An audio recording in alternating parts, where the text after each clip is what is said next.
Is dócha gur mar sin a hagan deire le gach ré.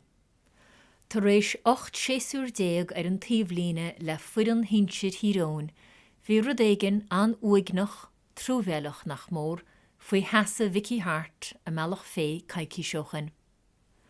Dála Peter Keane chiaí an dónach se caite, ní foláir ná gur hiig Harte agus na stac an sin sa bhuacht agus an aise ceir de bhí an andó.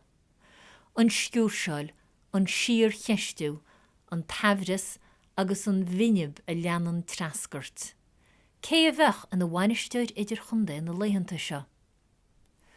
Cúis iontaistún go léir mar sin na 8 mbliana seirbhíse agus rionteile le na chuis le fórne faoi ís a thug Harte go chuman lúthlas gael hírón.